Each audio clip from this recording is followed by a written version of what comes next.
Hi, everyone. Hi, everyone online. Hopefully you can hear me. If you can't, just send a message and we'll keep an eye on that. And then I think we'll get started. So first of all, thank you so much for everyone coming. Oh, one sec.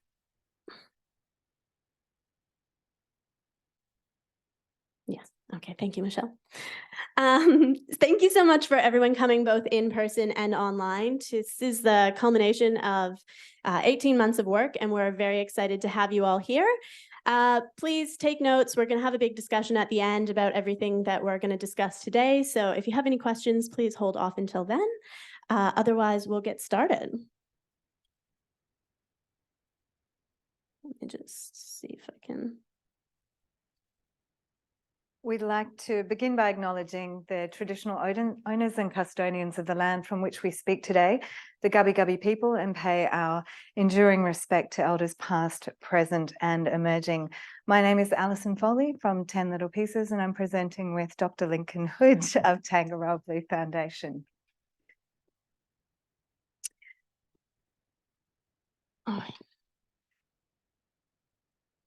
So just to give you an idea on where we're going to start from today, we are going to outline what happened in February, March 2022 with the South-east Queensland and New South Wales flooding event, what exactly the White Spill event that we're all here today to talk about was, what is polystyrene, what are its impacts, what are polystyrene pontoons, because I think while most of us here know what they are, it's something that was new to me. The emergency response that we saw last year, our recommendations based on our research and understanding of the amalgamated learnings of everyone for future events, what we trialed for containment and dissolution methods. We had some brilliant researchers who did a life cycle assessment of flood debris pontoons, talk about some upstream mitigation measures so that we can hopefully stop this and prevent this from happening in the future. And that leads us straight into policy recommendations. So the eastern seaboard of Australia, including southeast Queensland, experienced significant flooding due to a combination of climate drivers between the 22nd of February and the 7th of March 2022. The flooding was primarily caused by highly localised thunderstorms, which resulted in intense rain and flash flooding in creeks and tributaries of major rivers. These floods claimed 23 lives.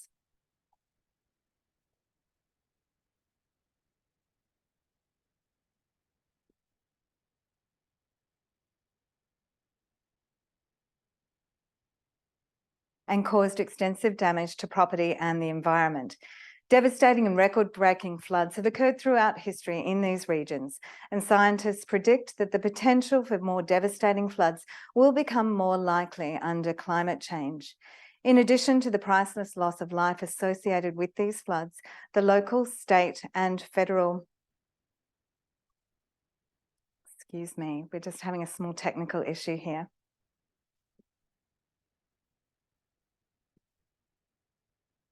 In addition to the priceless loss of life and associated with the floods, the local, state and federal governments are dealing with increasing fiscal costs associated with disaster relief and recovery. The 2022 flood insurance costs are estimated to exceed $5.72 billion, making it the costliest extreme weather event in Australian history and the second costliest insured event in the world in 2022.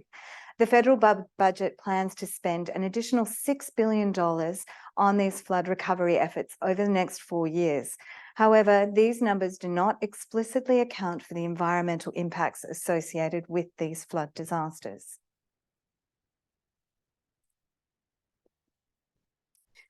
So in Queensland, as many of you already know, we had an environmental disaster dubbed the White Spill Event, and that occurred following the 2022 floods.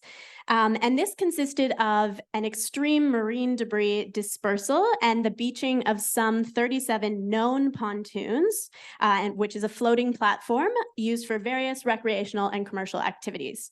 And this resulted in the widespread dispersal of polystyrene beads covering the beaches along the Queensland coast. So we had local community members, citizen scientists, and organizations that identified the source of the pontoons, source of the polystyrene originating from unsecured pontoons or pontoons that came from the rivers, such as the Brisbane and Logan rivers. And MSQ, or Maritime Services Queensland, reported that 300 of these pontoons were retrieved from open water at the outflow of the Brisbane River and Moreton Bay, and an unknown number of pontoons were lost to sea or sunk. Pontoons floating north of their moorings, they floated north of their moorings and broke up along 250 kilometres of coastline from Mulgumpin, Moreton Island, northeast of Brisbane, across Noosa Eastern Beaches and Noosa North Shore to Gari. Gari is a UNESCO World Heritage Site and was impacted by 2 pontoons near Eurong and 2 significant portions of pontoons to the north of the Wianya and Burad camping zones. Gari is the largest sand island in the world and home to rainforest growing on sand, and half of the world's freshwater dune lakes, highlighting its uniqueness and global environmental significance. Similarly, Mulgumpin is one of 3 proposed areas as part of the Quandamooka World Heritage Tentative List submission. The Quandamooka people have significant cultural knowledge, and Quandamooka country is recognised as outstanding natural habitat for many conservation significant species such as dugongs and the critically endangered Eastern Australian subpopulation of grey nurse sharks. The EPBC Act 1999 mandates federal legislation for safeguarding UNESCO World Heritage Sites. As per the law, any activity that has the potential to significantly affect the World Heritage property must be referred to the Minister for the Environment and Water, the Honourable Tanya Plibersek MP, for assessment. This protection highlights the need for mitigation measures and emergency response planning for marine debris originating from riverine sources, particularly polystyrene, to protect UNESCO World Heritage listed sites and wider aquatic environments. The White Spill also impacted Noosa Eastern Beaches and Noosa North Shore, areas designated as UNESCO Biosphere Reserve in 2007, bordering the recently declared Sunshine Coast UNESCO Biosphere. UNESCO Biosphere Reserves are designated as learning places for sustainable development, actively using science and research to trial innovative approaches to balance the needs of people and nature. The Noosa and the Sunshine Coast biospheres encompass habitats used by many iconic marine species, such as the endangered loggerhead turtles and green turtles, whose nesting seasons were threatened by the disaster. So what is polystyrene and why is this an issue? That's sort of what we need to understand. We talk about where it is, but why is this an issue? So polystyrene is a plastic polymer that's made out of styrene monomers, specifically byproducts of oil refining called benzene and ethylene. And expanded polystyrene, or EPS, and extruded polystyrene, or EPS, are 2 types of foamed polystyrene. So these materials are cheap to produce, they're lightweight, they're impact resistant when they're in containment, they're water resistant and buoyant, which has historically made them useful for many marine purposes, including buoys, pontoons, and even fish boxes.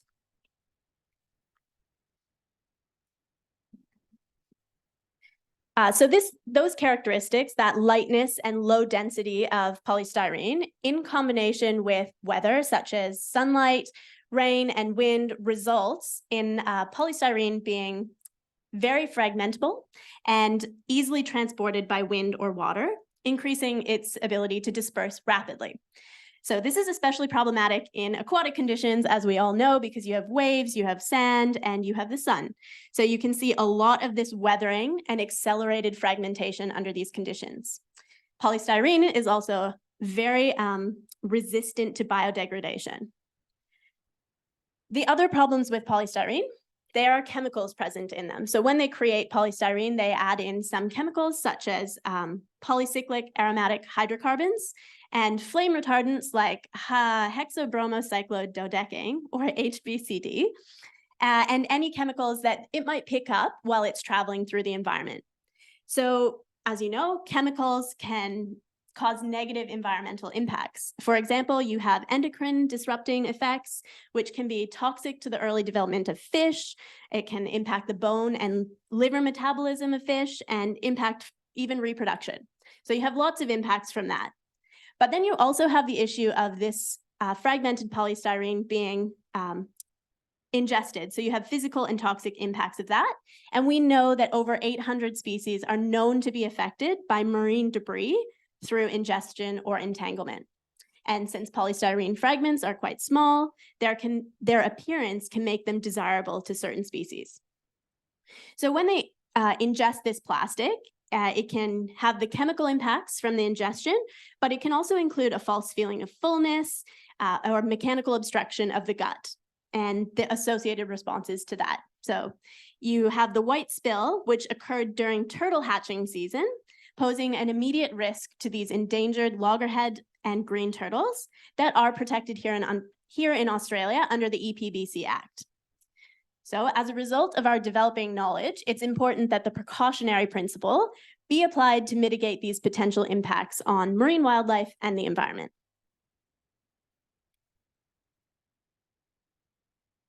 One of the building blocks of polystyrene is the molecule styrene, which is known to impact human health. It's considered a likely human carcinogen by the World Health Organization's International Agency for Research on Cancer. Other chemicals present are linked to cancer, liver damage, and kidney damage in humans, and can affect fetal growth in restrictive capacities.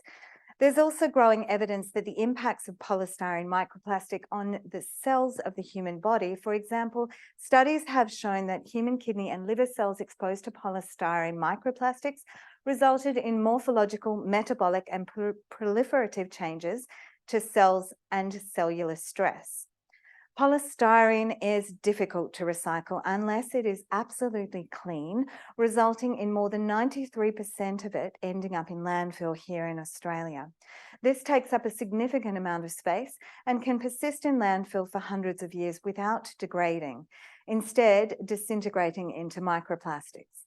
Leachate from landfills typically carries polychlorinated bisphenols, PCBs, per and polyfluoroalkyl substances, PFAS substances, and heavy metals, which can then pollute other environments. While our knowledge of the detrimental effects of polystyrene on the environment, marine wildlife, and human health is still evolving, it is clear that urgent action to minimize environmental exposure is necessary. This has been acknowledged by banning loose polystyrene packaging, EPS, from consumer food and beverage containers under Australia's National Plastics Plan. However, polystyrene in commercial applications, such as construction and the marine industry, was not included. We suggest that this should be rectified to reduce polystyrene use. So now on to what a polystyrene pontoon looks like in its new condition.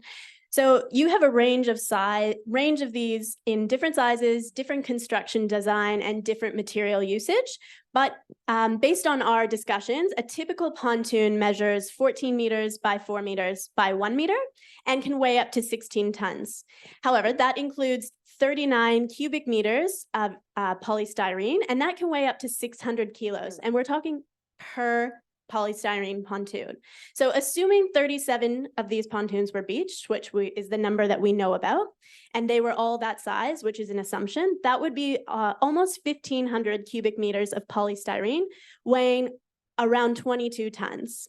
Now, these are assumptions, these are estimates, we don't have the exact number, but this is based on the information that we have.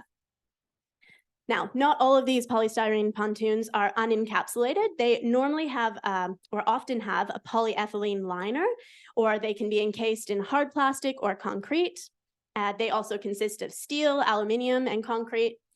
And many of you, especially here in Queensland, may know that there was a similar flooding event in 2011 that led to regulations surrounding some of this. So those regulations said that the liners materials needed to include high-density polyethylene membranes, rotomolded tubs, and that this should be a minimum of 6 millimeters on all sides.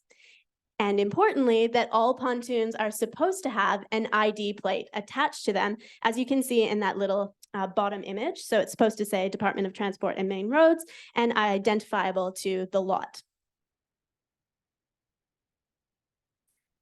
But during the during the white spill event, it was recorded that whether it had encapsulation or not, all pontoons that were found spilled polystyrene into the environment. We also saw abrasion against the shore, exposure to heavy waves and high winds, which, as we mentioned, accelerated that fragmentation and dispersal. And none of the 37 pontoons that were found by organizations had an ID plate visible, which is an important thing to note. You also know that some of the pile loops and tethering brackets that helped keep them in place on the rivers, some of them appeared to be intact, as the one in the image, but others were destroyed.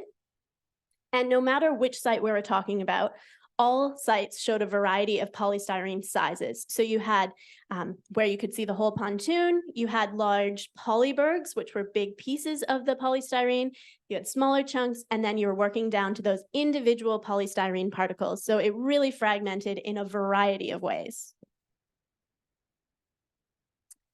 So in response to the emergency, these organizations that you see the logos on developed a collaborative forum. These organizations, agencies, and community groups developed a collaborative forum through which to share cleanup methodologies, emergency impact assessments, expertise, advice, volunteer mobilization information, and a hub for sharing that information.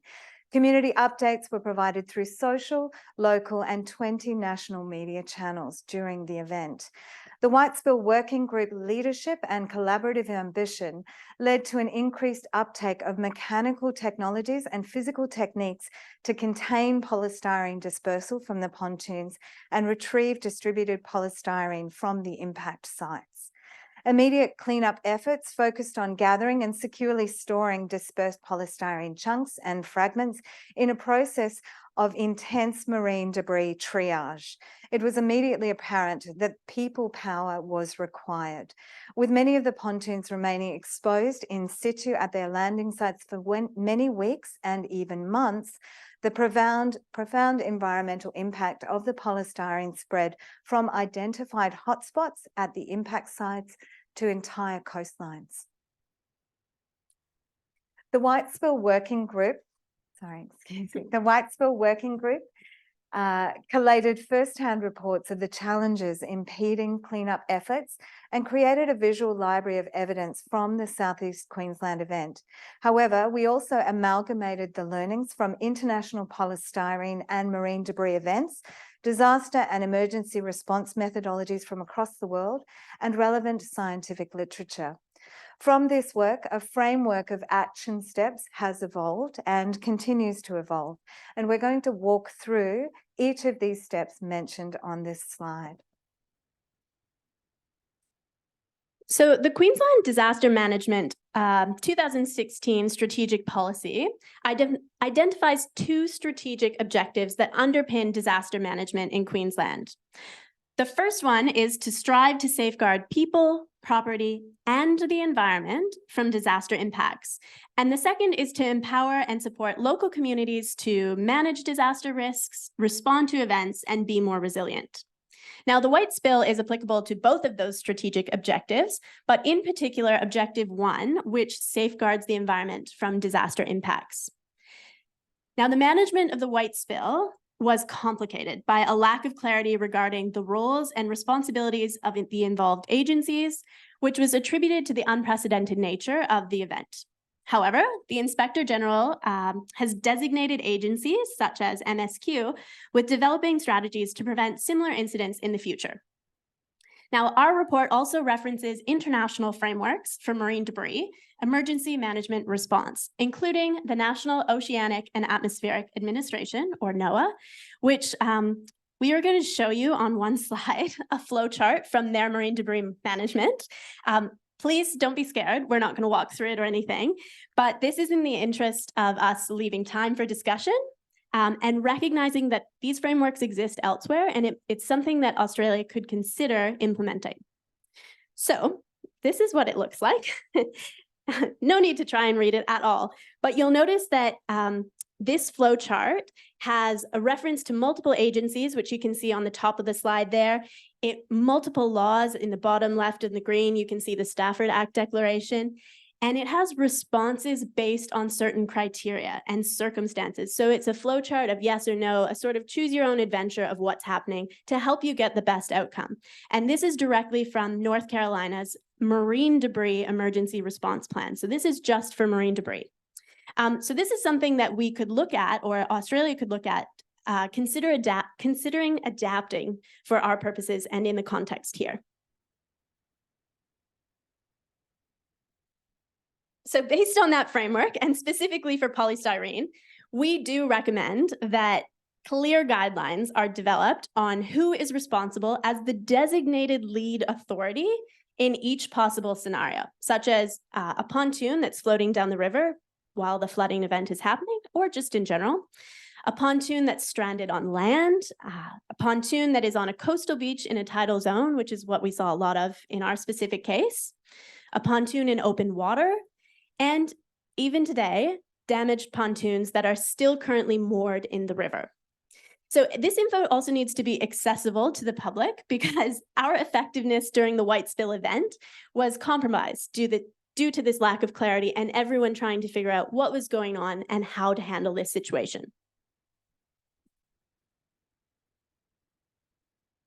One of our recommendations is that there should be a centralised communication hub for all of this information, including weather warnings, hazard updates, volunteer management and coordination, cleanup locations and events, technologies for removal, logistics, debris waste fee waiver applications and the practicalities of removing the debris from the impact sites, beach permit applications, photo lodgement hubs, removal schedules. These things are really important and developing over time in an emergency situation, and we feel that it really needs to be prioritised to have a centralised communication hub. The efficiency of those communications between the organisations and agencies responding and working to address marine debris, as well as the wider community, would be greatly improved. One of our other recommendations, and we were having a little discussion in person before everyone was online, is the recommendation that we have these pontoons with a potential to dislodge, refloat, and move around as the waves and weather move them. This is a hazard to both maritime safety and also further environmental pollution. So there are options for tracking these, and this has been done in other countries around the world. But one option for this is a GPS tracker. Tangaroa Blue Foundation has their Project Recon, where we have a reuse, repurpose program, Project Recon, which recovers these buoys, as you can see in the image on the screen, and repurposes them. So we can collect those in marine debris on beaches, work with the company to get them working, again, check they're working, and then deploy them on certain items like the pontoons. And then we would be able to track those pontoons, where they're going, how did they end up there, and use that information to really get a great understanding. To get an understanding exactly of what we want. However, it's not only the Project Recon ones that can be used. Other GPS units can be used. CLS, localization satellites, they also have GPS trackers, and the example that we know about in the 2011 tsunami in America, they used different GPS, and they attached multiple GPS trackers in the instance where one of them failed because they knew they needed to track this pontoon for safety hazards. And this GPS tracking is really important because it would have expedited the creation of a landing map. And this would have been able to advise logistics for heavy machinery to remove the pontoons, and also to serve to facilitate volunteer mobilization so that we could send people out to retrieve the debris and assist in the ongoing debris monitoring for impact assessments. And this is important, for example, the critically endangered turtle species that we're talking about, and dugong seagrass habitats. So international advice received from multiple agencies at the time was to contain the source of the material for the pontoons at the earliest opportunity to prevent the dispersal of further polystyrene into the environment. But there was no advice provided on how to contain those pontoons. Suggestions included applying physical wrapping of canvas or pallet wrap to the exposed pontoons. And this was considered by Noosa Council, but rejected due to concerns of secondary entanglement. Also suggested was the application of a two-part builder's foam to form a hard barrier around the pollution sources in situ. A third suggestion was to apply appropriate heat to the exposed edges of the polystyrene to melt the individual particles together in an attempt to create a hard barrier. Secondary containment was also suggested using physical barriers such as fences and booms. In the end, no boundary containment was deployed on the pontoons on their arrival or during removal procedures. So I'm sure many people are aware as well that other types of pollution events do occur in marine environments, such as oil spills, and these are highly regulated by a set of guidelines. And one of those is that you use booms to contain the spill. So although the White Spill event was not leaking oil into the marine environment, the use of these containment booms as required in those guidelines for oil, that would have assisted us in mitigating the dispersal of polystyrene at least into the water itself. So in situations in evolving open or flowing water, we do advise that these booms are deployed into the surrounding water during the agitation, dislodgement, and transport of pontoons. So while they're even being removed, making sure that we have some sort of boundary while they're being removed to catch any polystyrene that might be dispersing during the removal process. So the cleanup of the polystyrene was extremely challenging for a number of reasons. The extreme and rapid dispersal of the material, the variety of the sizes of pieces to remove, the variable weather conditions, and the accessibility or inaccessibility of the pontoon locations. The availability of volunteers and the coordination of those volunteers and the required equipment was also problematic in trying to prevent the dispersal of this material. In order to manage this triage system, it was in which the largest distributed chunks of polystyrene or pontoons were a priority to limit that dispersal. So it was a triage situation, gather what we could as quickly as we could. Vacuums were also used to collect small pieces of polystyrene from the sand and environment, and this included both handheld and industrial vacuums. But in both cases, sand and other organic material hampered collection. So other methods used, especially as you get into smaller and smaller pieces, were a garden blower to condense those smaller polystyrene pieces into one area that you could try and collect everything from. And then we were talking about volunteers going out and collecting this stuff by hand using rakes, brooms, sieves, mesh frames and bags, and even static electricity to try and get these small pieces up out of the environment. But it's not only that, we did have industrial equipment that had to be used, certainly for the removal process itself. As we know, these are huge pieces of pontoons when they're not dispersed into the fragmented bits. So they used graders, cranes, bulldozers, D4 diggers, and tip tray trucks. So as part of this, we're talking about removal and containment methods. So part of this work was to test and trial containment and cleanup methods.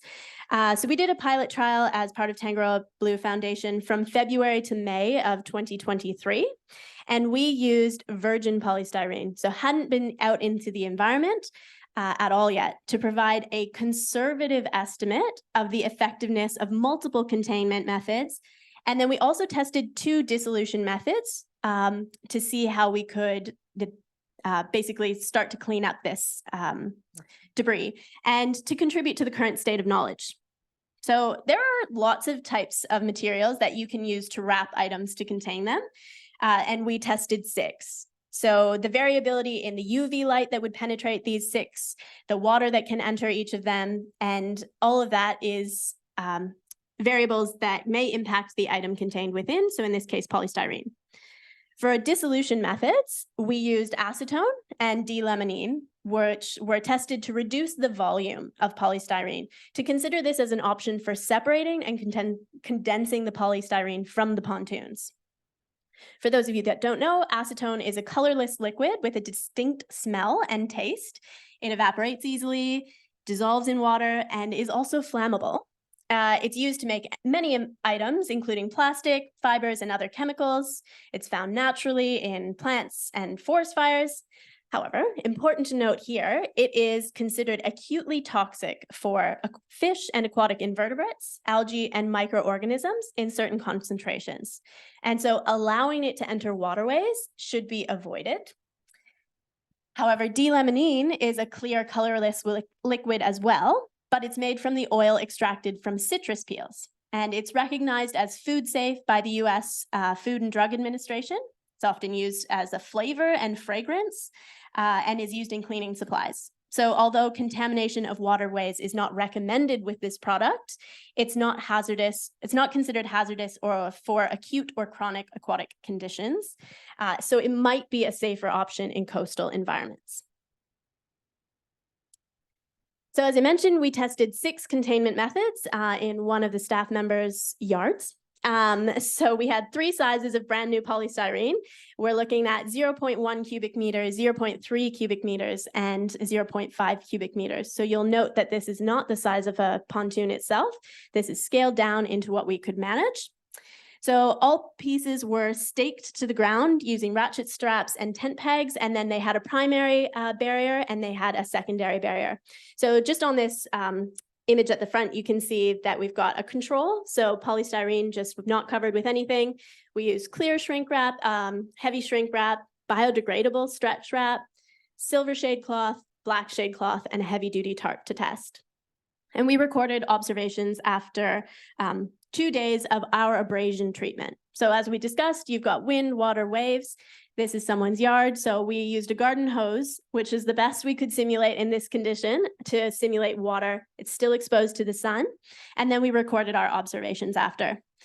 Recorded the length, width, height, and if any polystyrene was found within any of the barriers. So in all cases, in all 3 different sizes, there was minimal change in the weight of polystyrene across all 6 containment treatments. So this is just one example of what's in the report. And you'll notice that that peak in there, that's the heavy duty tarp. And so this is the weight. And we actually think that's because it starts to hold some of the water. It's not as permeable. You can get a different weight with that type of treatment, whereas everything else stayed about the same February to May. That seems about right. Polystyrene is about 98% air, so we weren't expecting huge changes in weight.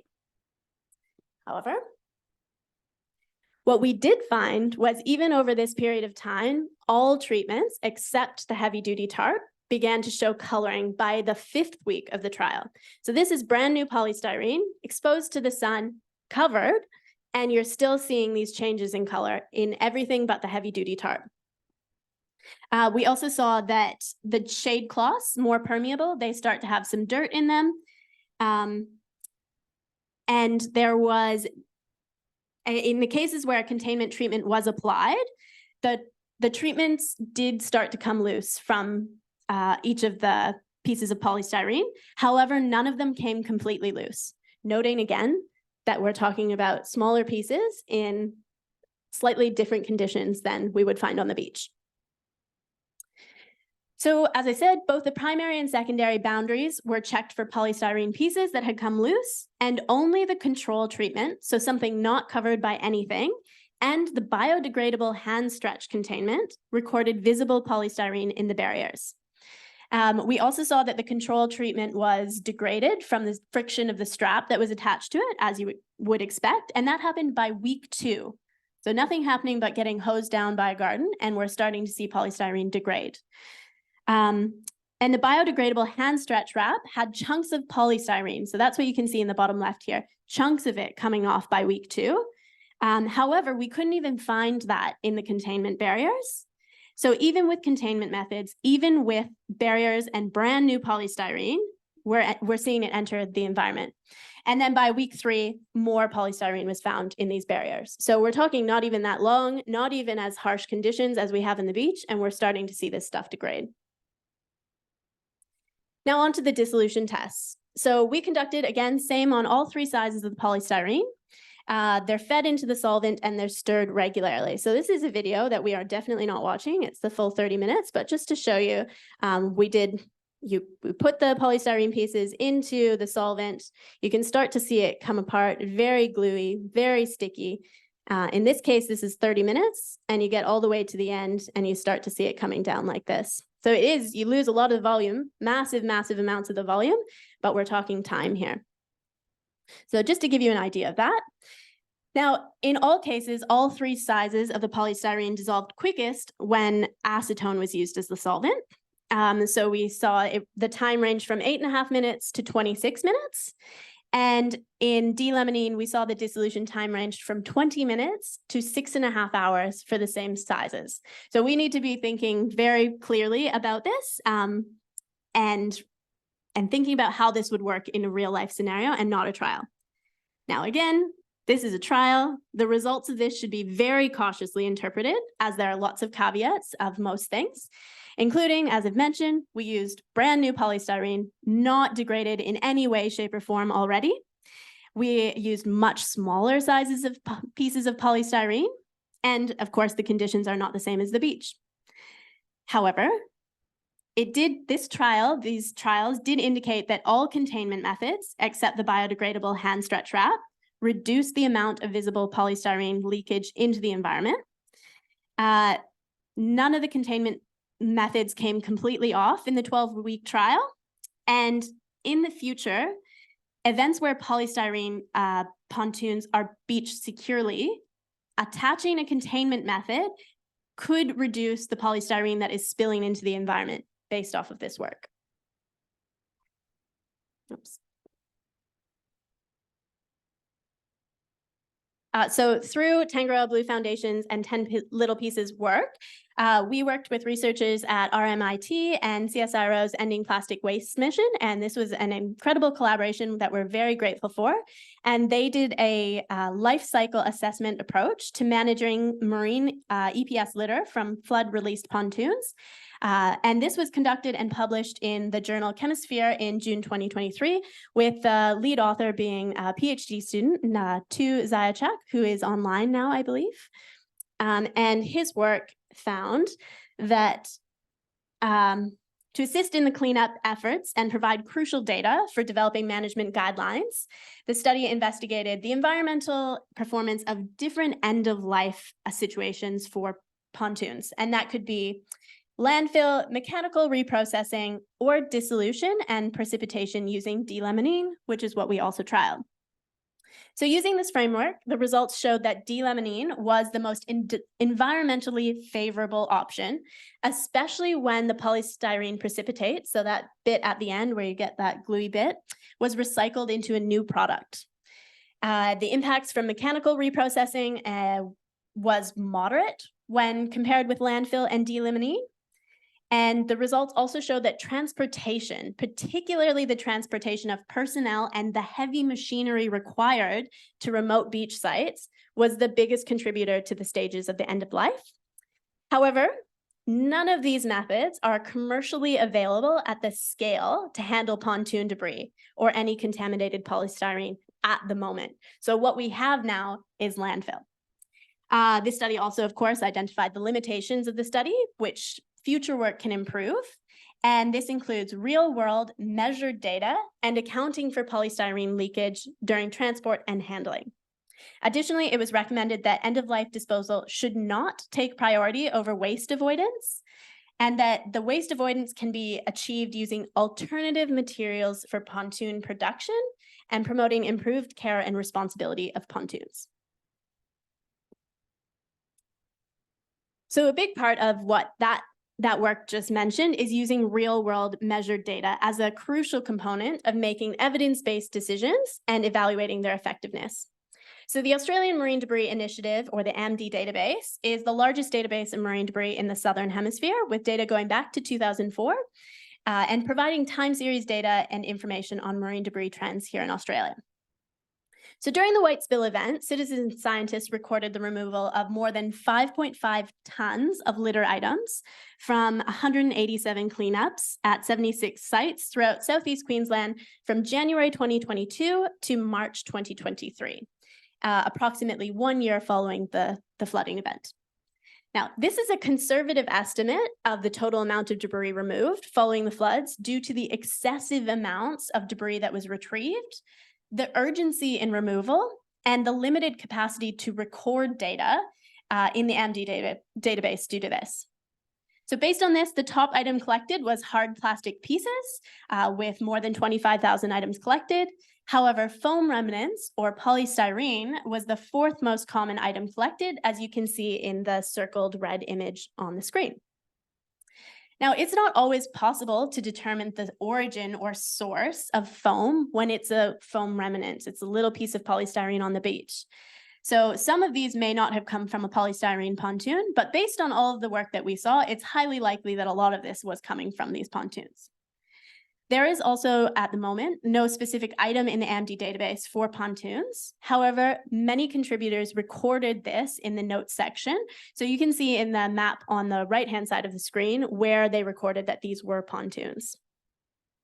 So the polystyrene pontoons that were recorded in the AMD database were fewer than we showed on the map at the beginning of this presentation. And that was recorded by the White Spill Working Group, government agencies, and local disaster management authorities. However, this does highlight the crucial need for collaboration and data sharing so we can get an actual comprehensive understanding of the scope of these types of issues. So microplastic polystyrene 1 year later. So although foam remnants, possibly from pontoons collected during the cleanups, appear to be decreasing over time, we can assume that the distribution of the material into the wider environment has continued. It's possible that polystyrene may have been buried and covered up deeper in the sand than citizen scientists can collect. It may have been transported by wind, waves, or tides to different habitats, or ingested by wildlife. We cannot know for certain. However, in an event to examine areas where known pontoons were beached during the White Spill event, 3 sites in Noosa were sampled in May 2023, utilising the Australian Microplastics Assessment Project, AUSMAP, and AMD coastal shoreline monitoring methodologies. 14 months after the White Spill event, polystyrene was still being detected and retrieved from the beaches that had known beach pontoons. And while we cannot say for certain that these small fragments are from those pontoons, it's very likely, considering the fragmentation and wide dispersal of the polystyrene recorded by conservation organisations during the White Spill event. All 3 of the sampled sites are beaches used by nesting turtles, and thus it's important that mitigation of polystyrene impacts occur and is ongoing for monitoring to evaluate polystyrene debris loads into the future. And I will say, this is my first time over on the East Coast, and Alison was very kindly took me on a little tour up to Noosa to look at some of the beaches this morning. We went to Castaways Beach, and I think everyone can see me online as well. And just even where they retrieved the pontoons up this access point. Beach Access 40. Beach Access 40. As soon as we were there, we collected, in about the 2 minutes that I've been on the beach, heaps of polystyrene, lots of little pieces, just at the surface. Didn't move any of the sand. You could just see it there. So again, while we can't say for certain this is from this event, it is highly likely. So this monitoring, even this many months after, is a very important part of this. This is a little video on the screen as well from when Alison did the sample. And it was similar to this today, where you just walk and you can see this right at the surface. As soon as you move the sand, you find some more. So we know that the polystyrene is still there. And as you mentioned, these are critically endangered turtle habitat areas. So the damage caused by the White Spill event underscores the importance of proactive preparation for similar incidents, emphasizing the need to implement preventative measures rather than relying solely on a reactive response. So based on our discussions with Maritime Services Queensland, they had a working group that aimed to address a number of these upstream mitigation measures for pontoons. However, based on the amalgamated learnings of the White Spill Working Group, these considerations should include design criteria, including anchoring and tethering systems, pile heights, those identification plates that we measured, and maintenance and inspection schedules. Within the Great Barrier Reef Marine Park, all anchored pontoons are subjected to inspection routines, with additional inspections required after a severe weather event. And these are considered emergency inspections. So we recommend this is implemented on all pontoons in the river systems currently, including their subsurface integrity. We are already aware of at least one pontoon in the Brisbane River at the Indooroopilly boat ramp that has exposed polystyrene leaking into the river and has done for a while now. So we have a recent collaboration with Snap Send Solve, pictured here, that allows citizens to report these pontoons. However, it is critical that a designated lead authority and responsible agencies are identified so that they can respond appropriately. And if these enhanced upstream mitigation measures do fail and pontoons are released and again dislodged in a future flooding event, efforts to capture the pontoons before they enter open water are recommended. So one option suggested by Ocean Crusaders, who's part of the working group, would be to deploy a flood debris fence at the mouth of the river, for example, at the Brisbane port by the cruise terminal.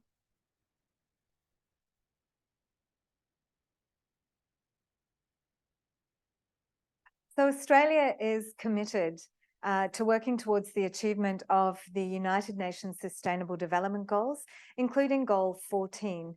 The target 14.1 is to, by 2025, prevent and significantly reduce marine pollution of all kinds, in particular from land-based activities, including marine debris and nutrient pollution. Australia's environmental policies are underscored by the precautionary principle, which is defined as when human activities may lead to a morally unacceptable harm that is scientifically plausible but uncertain, action shall be taken to avoid or diminish that harm. The safest method of avoiding harm is the banning of EPS from marine applications. Australia's National Plastics Plan already bans polystyrene from loose packaging EPS and from consumer foods and beverage containers. A ban on the use of polystyrene in the design of future pontoons should be considered due to the damage it can cause, or at a minimum, require it to be adequately encapsulated. Extended producer responsibility policies must be considered in the manufacture and end-of-life cycle management of pontoons containing polystyrene.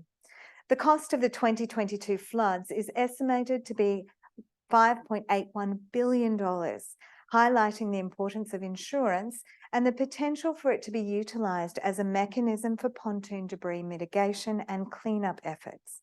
A possible framework would be reductions in premiums with annual maintenance logs and inspection schedules for owners and manufacturers, contributing to the environmental damages potentially caused by their assets. It's expected that extreme weather events will become more frequent with climate change. So in the interest of building resilience and streamlining future emergency responses, we've summarized the amalgamated learnings of the White Spill Working Group into this slide. So in general terms, the identification of a designated lead authority communicating through a centralized hub with the environmental groups to accelerate information exchanges underpins the effectiveness of the emergency response. So we're going to leave this up on the slide here, but we're open to any questions and would greatly encourage a discussion around the implementation of our proposed white spill response strategy. Now, we appreciate the complexity of this issue and recognize the work that everyone has done and been doing to improve these outcomes. So we want this to be a constructive and solution-focused conversation. But if you have any questions or would like to have a discussion, please let us know. And I will be monitoring it online. So please feel free to jump on. Thank you.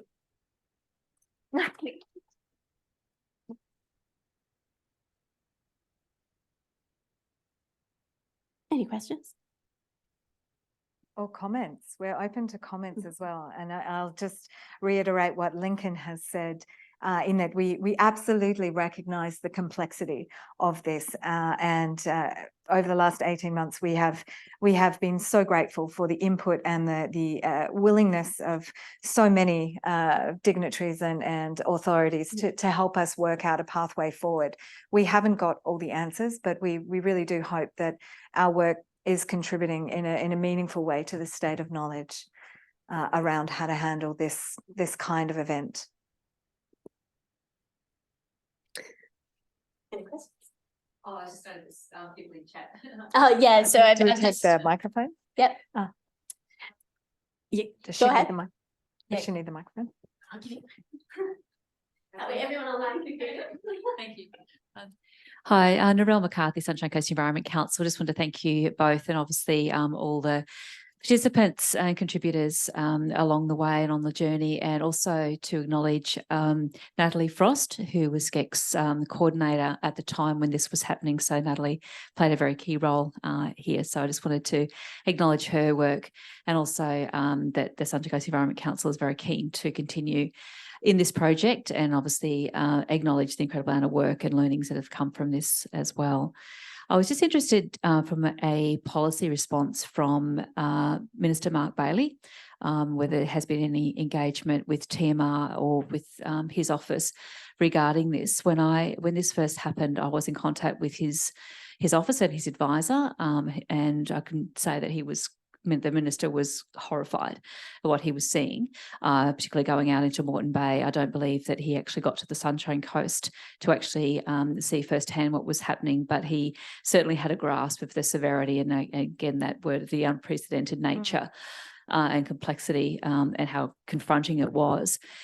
There was certainly an undertaking to really critically and objectively look at banning polystyrene from these pontoons as a sort of, I guess, in the context of the time and the scale of the issue as it was happening, as a reaction to that.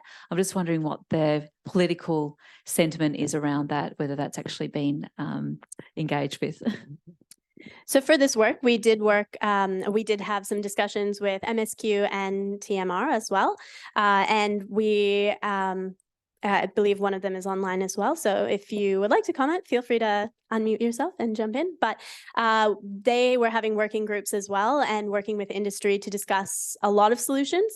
And I believe that they are producing a report. To our knowledge, we haven't seen that yet, and I don't know if it's been made publicly available yet, but they have been working on that. In terms of policy, I am not aware of whether there has been a shift in policy change yet. With the National Plastics Plan, there is the recognition that this is not something that we want to be seeing in the environment, but to my knowledge, I haven't heard anything about it being banned yet. So if anybody else more has advocacy and on wants that to one jump then. in, it's a discussion, so feel free.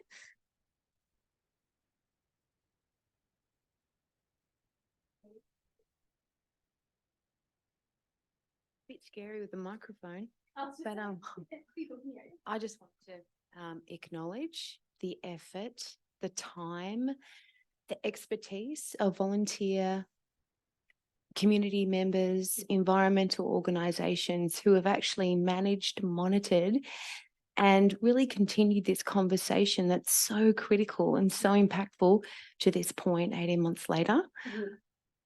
It's just stirring and actually unacceptable that environmental disasters are managed by volunteers or community environmental organisations. Probably two things. So I want to acknowledge that everything that's happened up to this moment, even though it's so complex, it almost can't even be summarised. I kind of wanted to add the human impact on the event.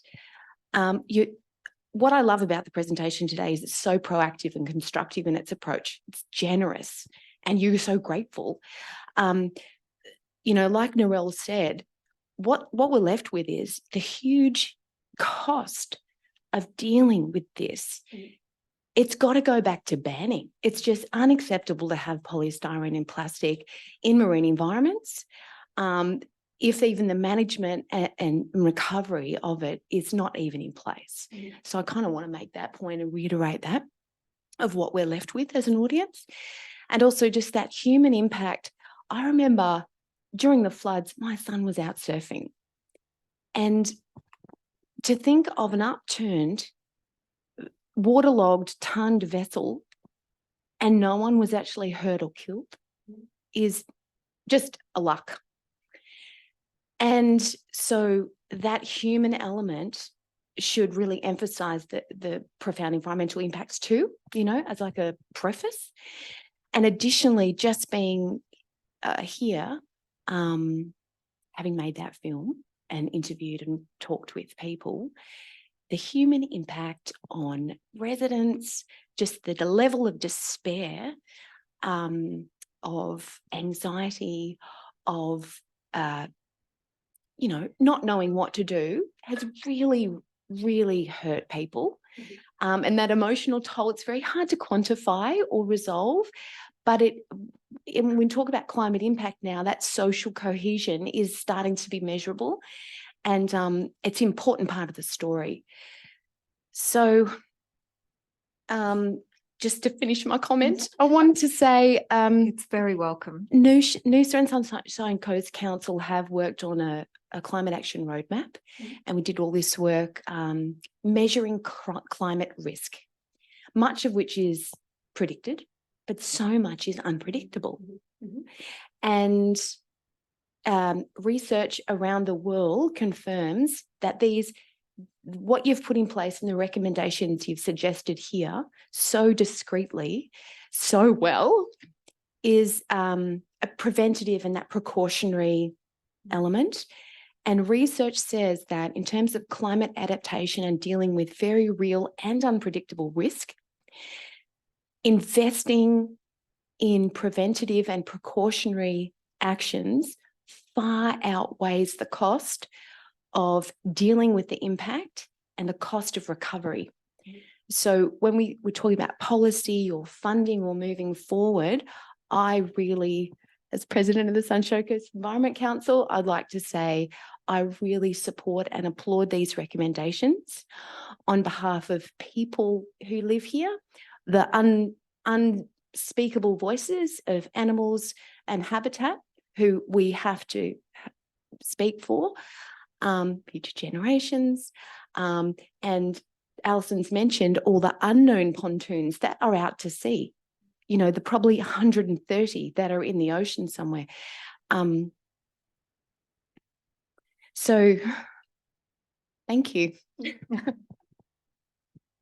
Yeah, thank you. I definitely agree with that. I think even having preventative or policy measures in place that help prevent stuff reduces cumulative stressors on the environment. So if you can help minimize one, maybe the ecosystem might have better resilience for other things that it has to manage handle as well.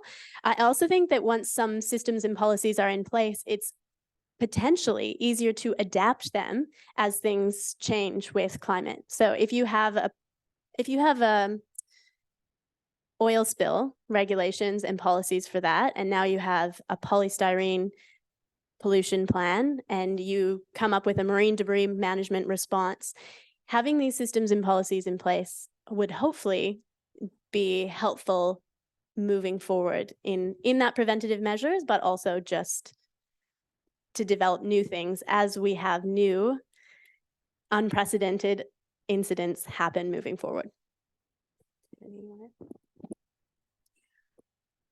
I might just make a comment, if I may. One of the very strong concerns we all have as marine debris actors is that we obviously want to stop this from happening again. But in the interim, before we get to the point of banning and policy and end of life cycle development management plans and all of the complicated preventative solutions that you can see on the bottom of the slide there, one of the major concerns that we have as having invested so much time in this research currently is making sure that the existing pontoons within the flood susceptible rivers have been inspected for structural integrity, and that there is some kind of procedure to explore the tethering and the encapsulation mechanisms of those, so that in the event that we do have another flood event, what has presumably undergone quite high levels of physical stress and forces, that those pontoons are actually secured, and that we can do everything we can as an upstream intervention to prevent that from happening again. Yeah, and from our understanding, MSQ is working on that with industry people as well. And as we mentioned, we are looking forward to hearing what they find based on all of that, because I know that is something that they were working on. We did have a couple questions from online. So Ben said, what communication processes has there been thought of about the mitigation? Thanks. Mitigation future spills through TMR. So does TMR have a register of the pontoons that have the ID plates attached? I'm actually not 100% sure of that one. I know, again, MSQ, TMR, they were working on that, and they were talking about what information should be included on the ID plates, because even following the 2011 floods, identification to a lot number is not necessarily enough identification to be able to return the pontoon to someone. So I believe they're discussing what would be included on that plate as well. So we are really looking forward to hearing what the results of their work is moving forward. Ben also said, what are your thoughts on the central hub and who would be involved, roles and responsibilities? He said, I would imagine there are multiple levels and stakeholders at government, federal, state, and LGA involvement in collaboration around communication and next steps. I imagine, the way I imagine it is there would be a lot of people that would be involved. Was that you wanting to respond? Yep. Yeah. The framework, I think, is critical, but there's existing frameworks that are relevant that can be either added to. And when you look at local councils have representatives in disaster management frameworks that connect with state government, which then connect with federal government. So I don't think we need to go and create something completely different. We can look at what existing disaster management frameworks already exist, and this would be something that can be included in that in a more streamlined manner of redesigning. I think what's critical is the connection for the communication hub with people on the ground and the community groups and the NGOs that are willing to get involved at the drop of a hat. And all of us that are involved in that know that we have people that want to help, that we want to help, but we want to make sure that we know the most effective way to put our limited resources, and so that we're not all doubling up, wasting time, getting sent on goose chases. And that is critical in having that connection with whoever the designated lead authority is, and the best way to communicate with them. I will say that when all of this discussion happened around what did we learn from it, it reminded me of two whale stranding episodes or events that I was involved in Western Australia many years ago.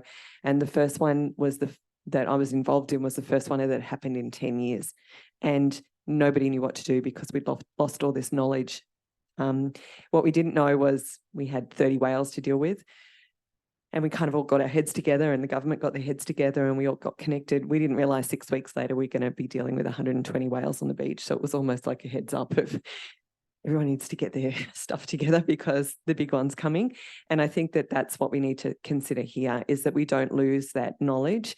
And regardless of how this framework comes, there's an opportunity to connect with the local councils, the state government and the NGOs on a regular basis, even if it's just to update contact details or what our capacity is. And we can do that in our own communities so that we have those contacts. We know who to pick up the phone to and talk. And that's something that we can all do, because we never know what's going to happen tomorrow. Did anybody else have any comments?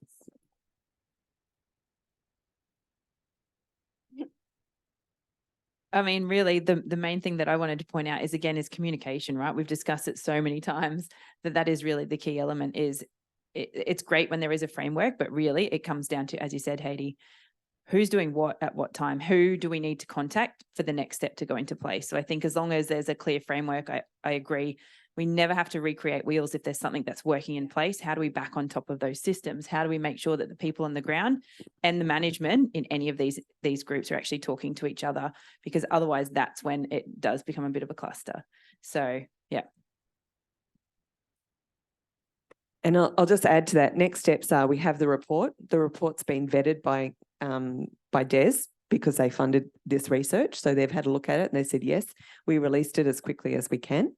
So now we can do that next step, which is now taking this research, the paper that was done, and going back to each of the relevant government authorities and asking them how this is going to be integrated. So now as part of that feedback loop back to them to make sure that that conversation continues to go. We can't just stop talking now that it's been released and, you know, that's that.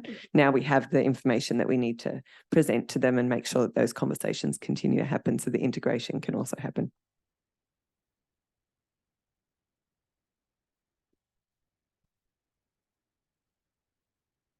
Awesome. I think that's, and unless anybody had anything else online, Brett also said design is key. Designing out risk brings change, which we agree with. And Ben from Ben said, is there funding for this next step and not rely on volunteers and volunteer organizations?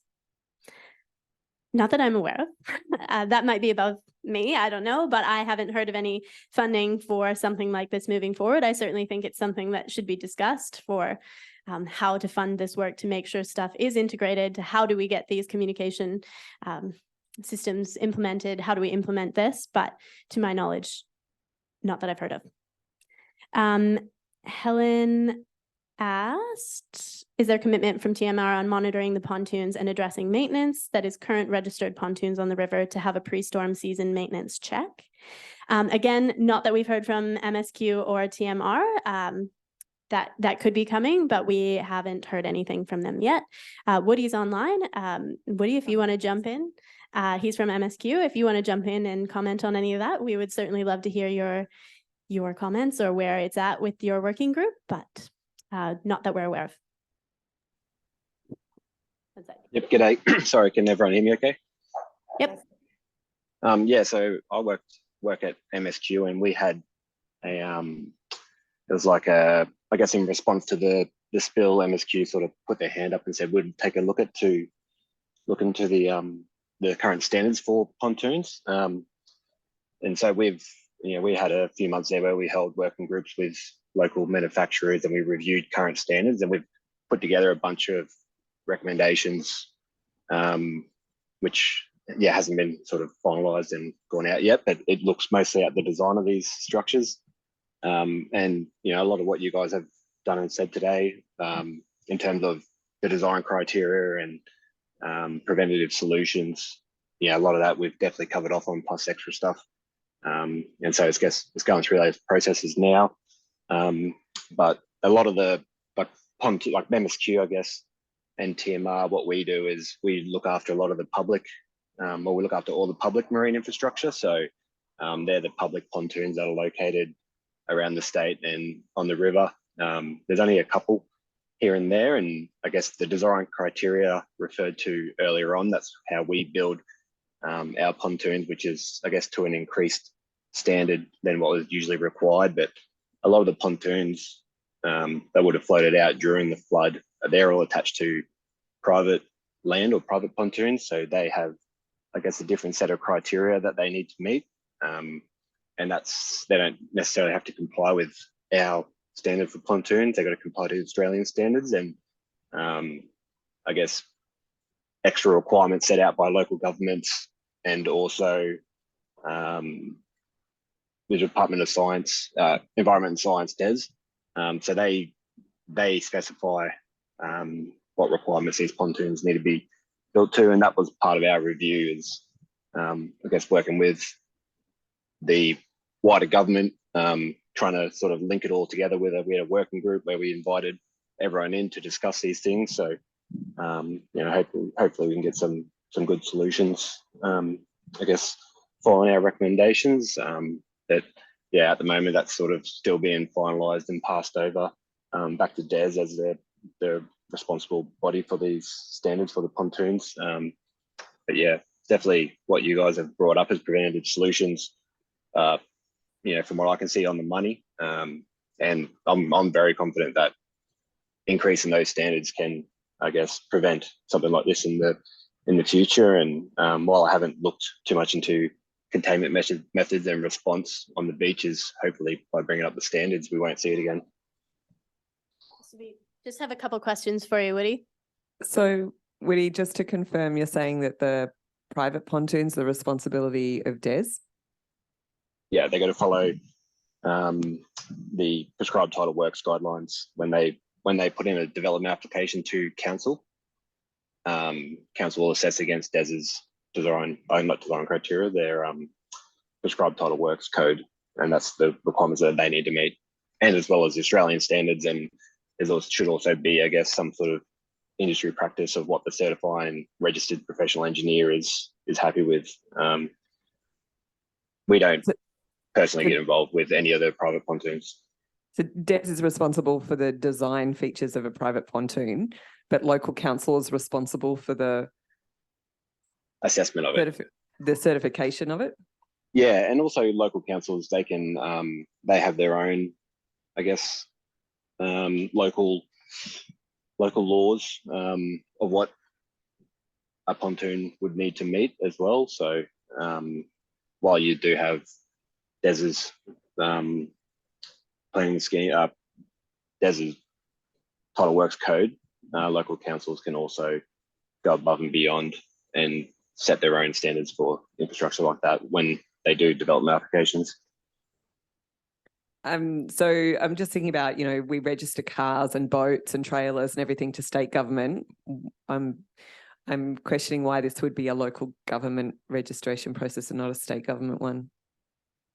Yeah, I'm not too sure, to be honest. I probably can't comment on that, why it is set up the way it is and where each of these fall. I guess they go back to what the act is and who lies responsible. But yeah, I'm not too sure exactly on that one.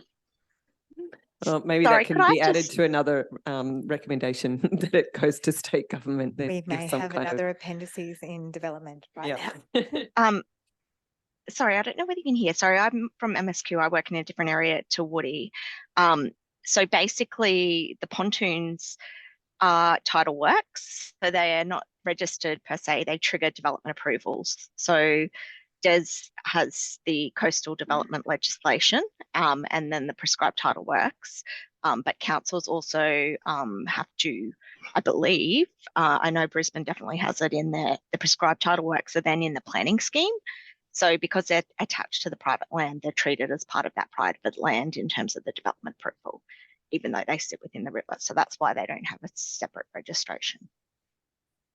Whereas cars and things that move around, well, are meant to move around, unlike the pontoons.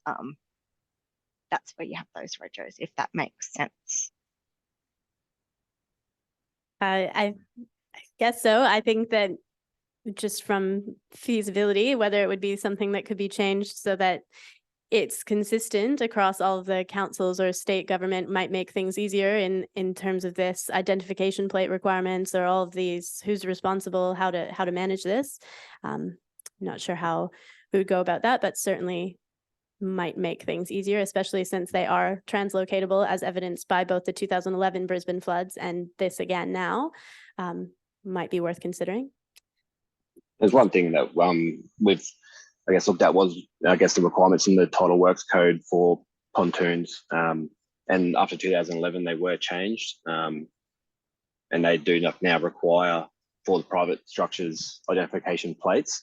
But I guess it's with what we'd spoken about previously is the information that's meant to be displayed on that is the lot number that the pontoon's attached to. But what we found during the response is, you know, having a lot number on an ID plate doesn't help, I guess, identify the location or the owner of that pontoon. So we'll make the recommendation, which will go into the title works code for, which I guess is a state, requirement there that the ID plate has additional information that will actually make it, I guess, useful for identifying where that pontoons come from.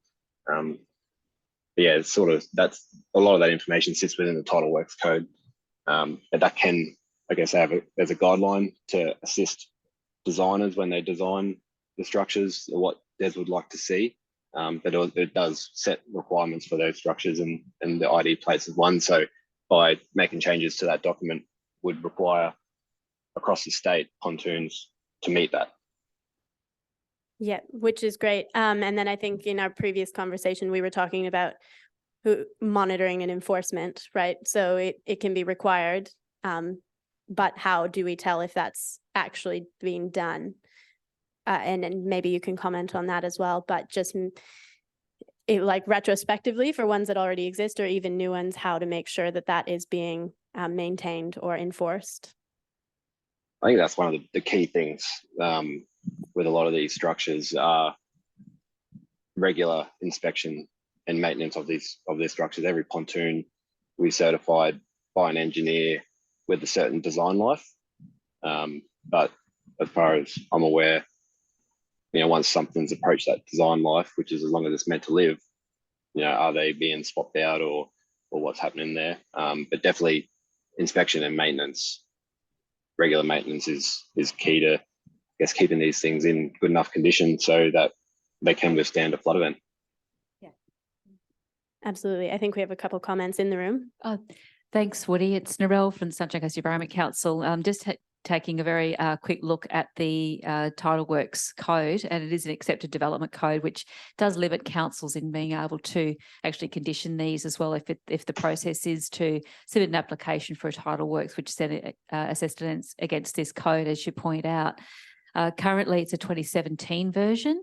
And it primarily deals with just structural integrity and how much flotation there is, how much it comes above the water. So not actually the materials that they're actually constructed from. So I appreciate you probably understand that, but just in the terms of improving this code, if it's actually going to be still utilised as the go-to, that this is where it needs to be strengthened. So get very keen to see some of those recommendations that the working group that you've been involved with does actually update this to include the materials as well, or the exclusion of or the recommendation of certain materials. Yeah, I do think that's where a recommendation like that would fit. Currently, it does require that the pontoons or the structures are built to material suitable for the marine environment. So, and to me, if it's going to be in a flood zone, that needs to be taken into consideration when designing the structure. So it does very loosely talk about material, but I guess we'd like to see more specification around that. But also there is a guideline that goes along with the Tidal Works code, and it's to provide more commentary. I guess the Tidal Works code only has small sort of sentences about requirements, but the guideline is to be read in conjunction with it, and it does talk more about the I guess what each of those requirements, what they would expect to see and why it's there. And DES has already revised their Tidal Works code guideline earlier this year, and it has a whole new section about materials suitable for the marine environment, and talks about EPS. It'd be the 2023 release, which has been out for a few months now. Yeah, haven't had it. Yeah, thank you for that. If you have a link to it, we would love to, if you would happily pass that on, that'd be great. Otherwise, we'll look it up. But certainly, yeah, talking about materials that are not just in flood-related zones, but in marine applications is important. There's lots of international recognition of polystyrene not being a suitable material, even in foam buoys for fishing and stuff, because of the disintegration and what it contributes, which I know we're not talking about, but just the fact that this material is not suitable for water because of the degradation and this sort of event that can happen. Did anybody have a comment on that in here? I think these conversations are so valuable. Thank you for Melinda and Woody's, clarification, and the sites of responsibility that this event has highlighted are a bit blurry. It's so useful moving forward. And and the most powerful thing we've seen is having conversation across sectors and across disciplines.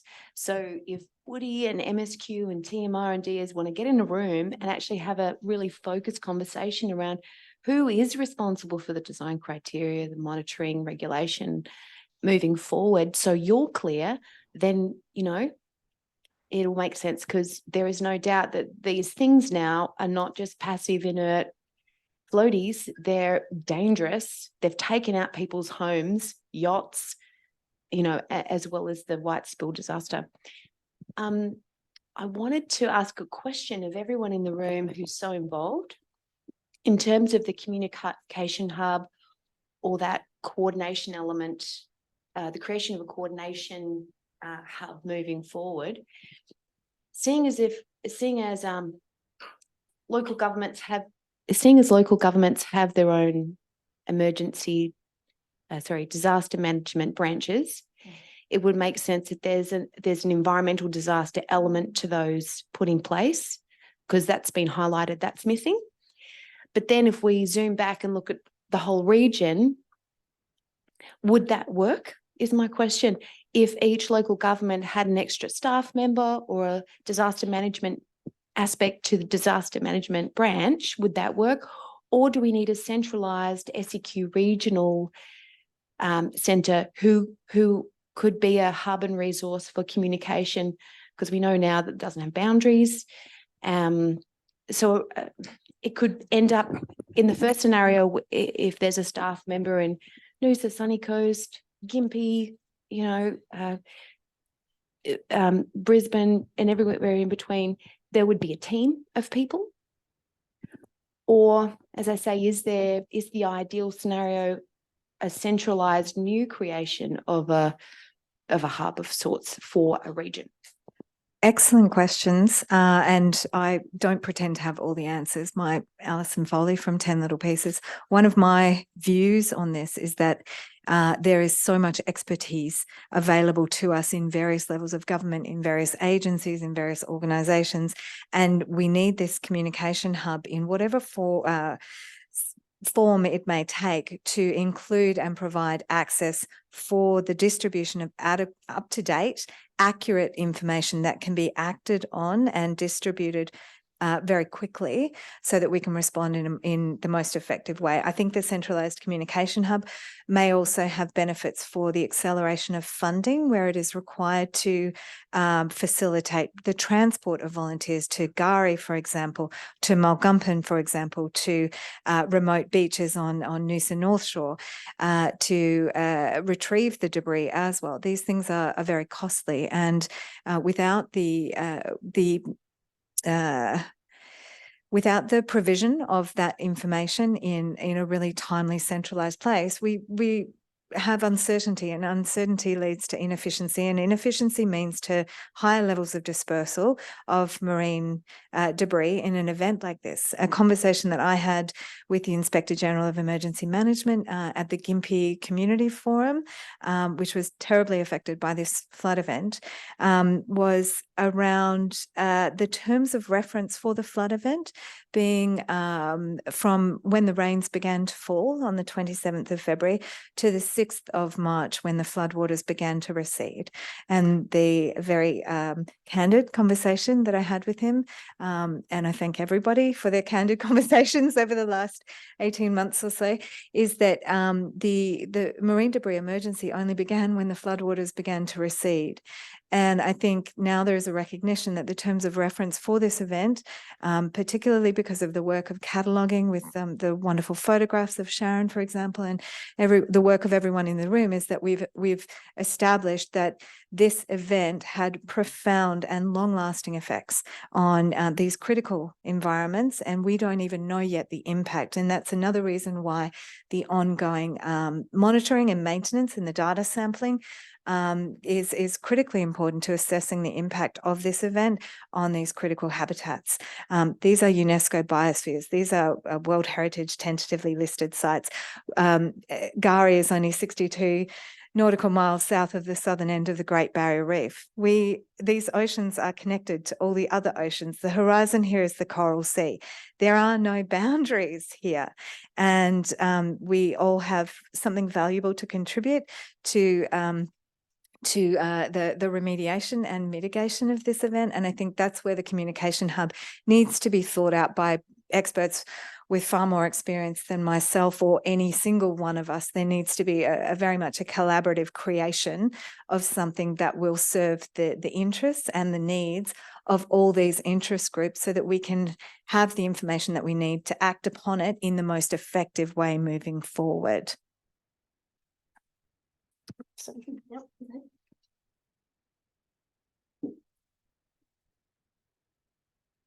Hi, I'm Sharon, and I was just like at ground zero when this all began as just someone that loves the beach and walks on the beach each day.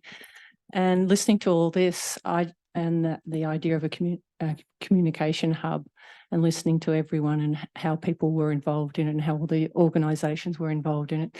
A simulation would obviously be the best way to start this, and to use, the model that is for fire.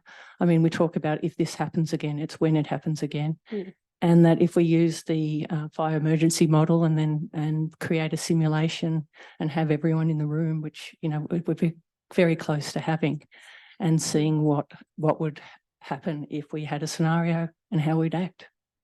Yeah, we were just saying as well, like fire, but also whale strandings and oil spill response, like using, if that's what those methodologies, as you said, that already exist, don't need to reinvent the wheel. Yeah, and I guess just that because we had, a serious fire on the Sunshine Coast, that the money was put into having a fire hub in Pridgeon and the simulation that's occurring there. I can see it easily being replicated and very useful for such things as this, the environmental disasters.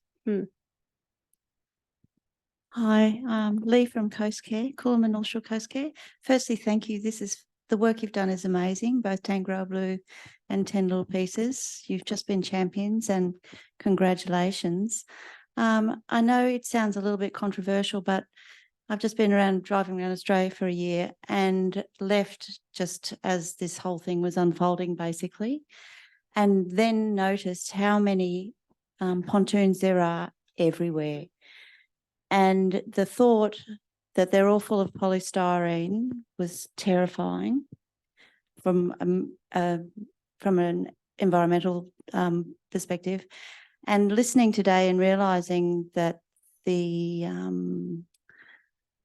what am I trying to say? The rules and regulations and the actual specifications of pontoons doesn't seem to be all that well addressed between levels of government. I actually sort of think there should be a moratorium on producing any more pontoons until this is sorted, let alone looking at retrospectively what already exists, because I'm sure, as Woody pointed out, they probably have a use by date, but does anybody actually go and replace their pontoon when it looks shabby? I think not.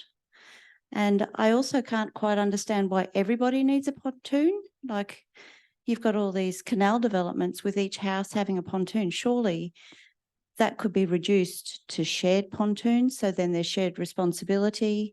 There's also shared costs when they're licensed, and shared maintenance costs as well. I think we actually really need to visit that entire need for the number of pontoons and the registration of them, the maintenance of them, and then listening to the responsibility between DES and council.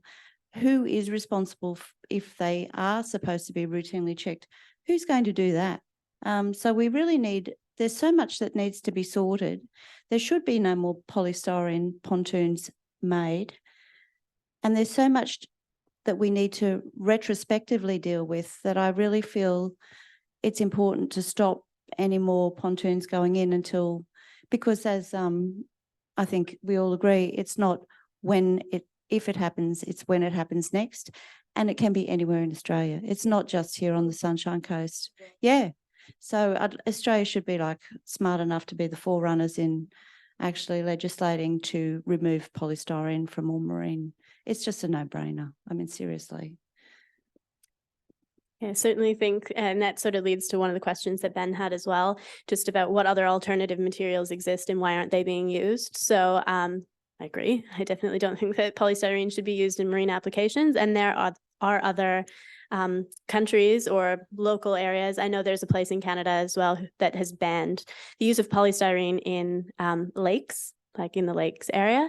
And you can use like HDPE, which is filled with air, to have a pontoon, or you can have other materials that are being developed. The difference is the cost. That's why they're not. So it costs more to do that. And so then it's about, if you take into account how much this cost, which is why we highlighted the insurance cost of this flooding event, which of course wasn't just polystyrene, but the immediate cost of buying a cheaper pontoon seems great. But if there's no follow-up, if you have a pontoon and it causes all of this white spill event, but you don't have to pay any of the cost, or your insurance doesn't cover any of the cleanup cost, where's that coming from anyway? So is the cost really cheaper? I would say not, based off of all of the things I've learned. But again, it's trying to change that policy. So upstream mitigation, changing policy, and those things take time.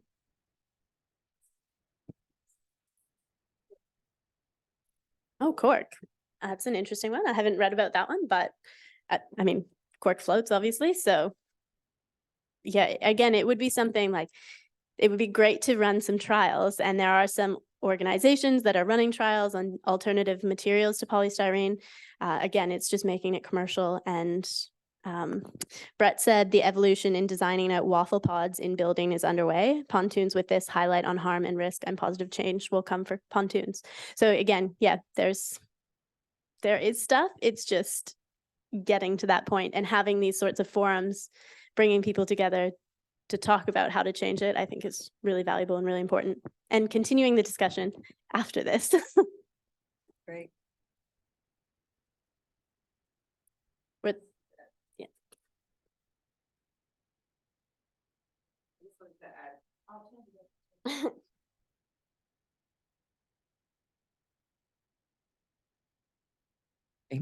Heidi from Tangaroa. I just wanted to add one other thing in regards to the communication hubs and people wanting to be involved. As we knew, we're talking about OH&S here as well. That's absolutely critical, and it's about everybody wanting to get out there and do something. And without having a really strong framework for that to happen, people get frustrated and people get hurt because they just want to go and do something. And by having groups that are registered that already have all of the OH&S stuff in place in regards to dealing with marine debris, litter, and these type of things, you can add disaster management training for their core coordinators as well. But it means that you've got a way to funnel those volunteers through and train them up and make sure that they're, or everyone's kind of distributed to places where it's suitable for them to operate safely. And for me, that is absolutely critical. We all want to do the right thing, but none of us want, we want to get out there and do what we can, but we don't want to do it if people are going to get hurt. And without coordination, that is a massive risk. Thank you. Did anybody have any other comments? We've still got some time.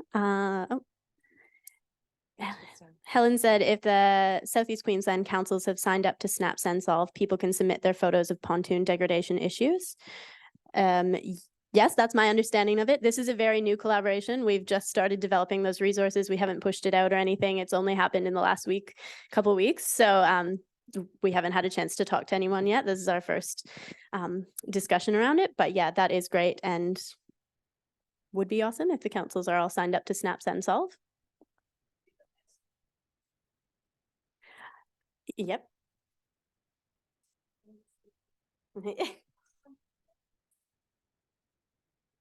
Question is, what's next in terms of all the different layers, different sectors, players, environment groups, MSQ, TMR, local governments across the coast and beyond? What's next in terms of keeping up to date on the changes to regulation or cleanup technology or funding or emergency management changes? What's the next steps and how do we keep in touch and consolidate all the work needed in this kind of big project? Another excellent question, Sally Jensen. Thank you very much. I think one of the next steps is, I think it's critically important to have representative bodies like Sunshine Coast Environment Council for the region where this has happened as a impromptu communication hub for the access and mobilisation of those volunteers and the communication channels that can be leveraged through that, and leveraging the connections that already exist between the established organisations and existing local disaster management hubs. It's very clear from my observations of this discussion is that there is a lack of clarity around who is responsible for what, when, under what circumstances, in which region, what authority, what machinery, what access, what permits. we need a top-down, bottom-up forum. And I would hope that the release of the MSQ working group paper, which is very strongly referenced, almost delegated from the Inspector General's emergency report on the flood event, MSQ has been charged with investigating and presenting their findings on all of these preventative solutions. So I would hope that that information is made available, and that without, I speak for myself, and I'm sure I can speak for Tangaroa Blue and all the other environmental organisations here and have been part of the working group. We'd be delighted to continue this conversation and be part of developing resilience plans and methodologies that work best for the communities and the environments that we all are working so hard to protect. We want to do it in the most efficient, effective way, and we need to do that. I think it's been demonstrated here. We need to do it together, and in order to do it together, we need the government at different levels and authorities at different levels, all the way from the United Nations down to local councils, to come together to support the creation of a framework for emergency response that can be utilised across many different applications. This could have been a tsunami, it could have been a cyclone, it could have been a fire, it could have been a biohazard event, an oil spill. As it happened, it was a huge marine debris disaster. The same kind of protocols and mechanisms could be activated in different scenarios, and I think the urgency to create something that can be used and modified for circumstances as they arrive is the important thing, rather than what the protocol is designed to do, so that there is flexibility, like Haiti has said, with oil spill or whale response or those kind of things. We've got very smart people who are trained in disaster management and response. We can put our thinking hats on and come together and, bring great ideas to the party that we can utilise moving forward. Thank you. Did anybody have anything else that they wanted to comment on that? No, he's good. I'm just double checking online to see if there was anything else. MSQ has sent some resources in the chat, so we'll make sure that those are all available to everyone as well, and the recording. Is MSQ, it's not short, still doing the oil disaster response workshops? Last time I talked to him, he was going off to Sri Lanka with the noodles. I'm not too sure. Woody, someone asked if Mike Short is still doing oil response stuff in MSQ. I'll step in and I'll answer that one. Sorry, Woody. Sorry, Mike thanks, is the Director of Incident Response with DES. So we work very carefully closely with Mike and other partners under for oil spills. And I know that he's in charge of all sorts of incident responses relating to the environment under DES's purview. So I'd say that might have been his involvement was as a coordination point during for land-based pollutants. WHS and community collaboration, that structure that he has is very good. And I know that it's already existing. And his expertise is amazing. Melanie, I'm not sure if you could hear that, but Jody was saying his presentation is fantastic and really good about the collaboration and WHS stuff, and it might be a good starting point for us. Yes, I don't know that presentation, but yes, he's definitely very well experienced and has been in the game a long while. So amazing.